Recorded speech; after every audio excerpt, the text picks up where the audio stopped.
नमस्कार, Sushma recipes and blogs या चॅनलवरती तुमचं स्वागत आहे। तर आज आपण सोया मटारची भाजी कशी करायची ते पाहूया। अगदी साध्या सोप्या पद्धतीने मी तुम्हाला करून दाखवते। तर आपल्या शॉर्ट्स व्हिडिओमध्ये बऱ्याच कमेंट्स होत्या की सोया मटारची रेसिपी करून दाखवा, तर त्यासाठी हा फुल व्हिडिओ बनवत आहे। तर इथे सोयावडी घेतलेली आहे, तर ही अशी छोट्या साईजची जी येते ती घेतली आहे आणि ती अर्धा पाऊण तास पाण्यामध्ये भिजवून ठेवली होती, म्हणजे छान ती भिजते। जर मोठी सोयावडी असेल तर तुम्ही तुकडे पण करून घेऊ शकता आणि भिजल्यानंतर ती 2-3 वेळा स्वच्छ पाणी निथळून त्याचं पुन्हा पाणी घालून असं पिळून घ्यायचे चांगल्या। तर इथे मी एक मोठी वाटी म्हणजे मोठा बोल भरून सोयावडी घेतलेली आहे आणि त्याच्या अर्धी मटर घेतली आहे। तुम्ही दोन्हीचे प्रमाण कमी जास्त करू शकता किंवा समप्रमाणात देखील घेऊ शकता। आणि इथे लागणार आहे एक कांदा, मोठा कांदा एकदम बारीक चिरून घेतलेला आहे, एक टोमॅटो पेस्ट घेतलेली आहे आणि आलं लसूण पेस्ट लागणार आहे। इथे 1 चमचा बेसन, 2 चमचे इथे खोबरं आहे, ते भाजलेलं खोबरं बारीक पूड केलेली आहे। तर माझ्याकडे फ्रीजमध्ये हा केलेलाच असतो आणि तुम्ही पण असं करून ठेवा, म्हणजे भाजीत पटकन वाटण नसेल तर तुम्ही हे खोबरं घालू शकता। कसुरी मेथी लागणार आहे, इथे किचन किंग मसाला घेतलेला आहे आणि आपले नेहमीचे मसाले मोहरी, जिरं, हिंग, लाल तिखट, हळद, गरम मसाला आणि धना पावडर। तर इथे मी गरम मसाला पावडर घालते कारण की मुलं खातात ना, त्यावेळेला ते मध्ये जर अख्खे मसाले घातले तर ते आवडत नाहीत त्यांना, म्हणून मग मी पावडर घालते। तुम्हाला जर गरम मसाला अख्खे मसाले घालायचे असतील तर ते देखील तुम्ही घालू शकता आणि फोडणीसाठी तेल लागणार आहे। चला तर आपण आता भाजी करायला घेऊया। चला तर आता फोडणीसाठी इथे 2 चमचे तेल मी गरम करून घेतलेलं आहे। आता यामध्ये घालते मोहरी, जिरं, हिंग,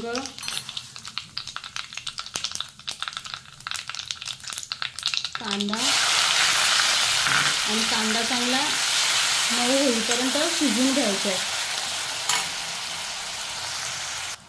कांदा आता बऱ्यापैकी मऊ झालाय। आता ह्यामध्ये मी आलं लसूण पेस्ट घालते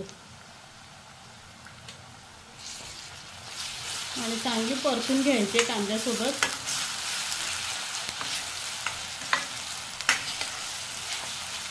कुठल्याही आता ह्या भाज्या ज्या असतात ना ग्रेव्हीवाल्या, तर कांदा टोमॅटो थोडा बारीक करून घातला ना आणि चांगला तो हे परतून घेतला ना तेलामध्ये की ग्रेव्हीला छान तवंग पण सुटतो आणि बाकी जास्त वाटण वगैरे कोणती पेस्ट वगैरे घालायची गरज पडत नाही।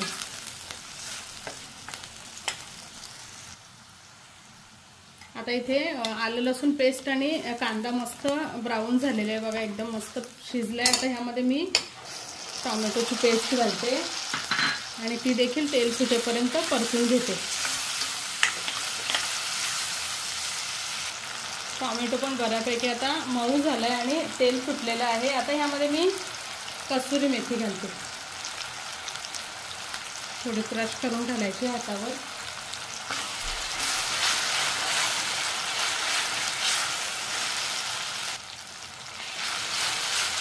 कांदा टोमॅटोला मस्त तेल सुटलंय। आता ह्यामध्ये आपण बेसन घालतोय, तर हे बेसन मी कच्चंच घेतलेलं आहे, तुम्हाला हवं तर तुम्ही भाजून देखील घालू शकता, पण कसं आपण कांद्यासोबत आणि टोमॅटोच्या तेल सुटल्यानंतर घालतोय त्याच्यामुळे हे छान ह्यामध्येच भाजलं जातं। तर थोडंसं अर्धा मिनिटभर हे लो फ्लेमवर आपल्याला मिक्स करून घ्यायचं, म्हणजे आपोआप बेसन कच्चेपणा बेसनाचा निघून जाईल।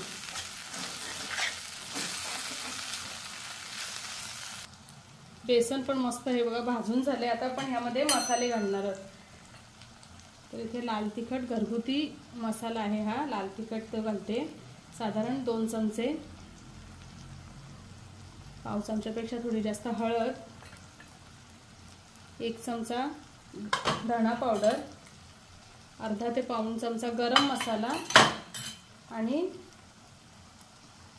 किचन किंग मसाला साधारण अर्धा ते पाऊण चमचा। आता हे मसाले मस्त तेलामध्ये आपण थोडे परतून घेऊया। गॅसची फ्लेम लोच ठेवलेली आहे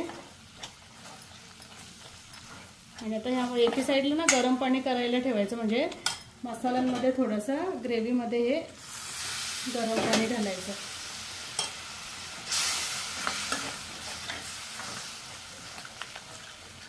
मिक्स करून घ्यायचं चांगलं। ग्रेव्हीला रंग बघा किती छान आला, एकदम मस्त।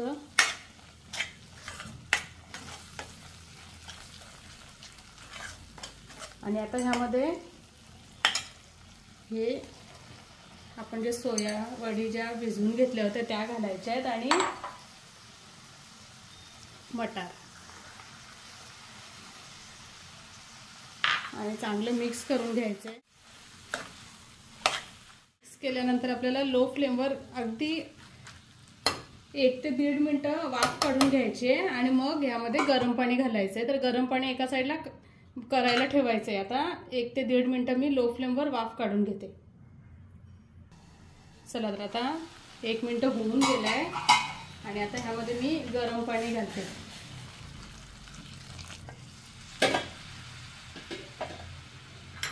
आपल्याला जेवढी ग्रेव्ही लागेल तेवढं पाणी ह्यामध्ये ॲड करायचं आहे।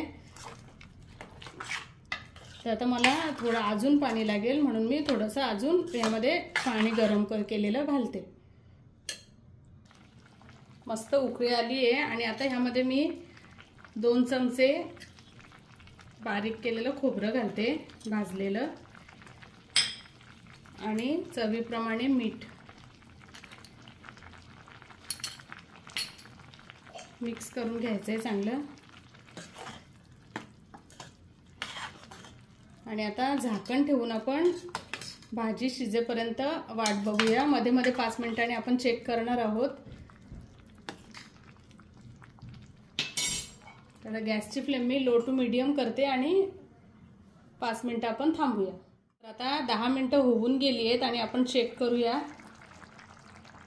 मी मध्ये एकदा झाकण काढून मिक्स करून घेतलं होतं। तर आता आपण चेक करूया मटार वगैरे शिजलेत की नाही। हे बघा मटार शिजलेले आहेत आणि सोयावडी पण शिजली आहे। त्याच्यामुळे आता मला एवढीच ग्रेव्ही बस आहे। तर मी आता इथे आपली भाजी ही झालेली आहे सोया मटारची। आता वरून कोथिंबीर घालते आणि भाजी आपली सर्विंग प्लेटमध्ये काढून घेते।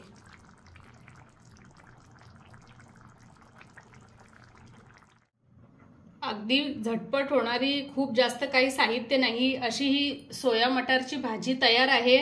कशी वाटली तुम्हाला ही रेसिपी नक्की कमेंटमध्ये कळवा आणि चॅनलवरती नवीन असाल तर सबस्क्राइब करा। धन्यवाद।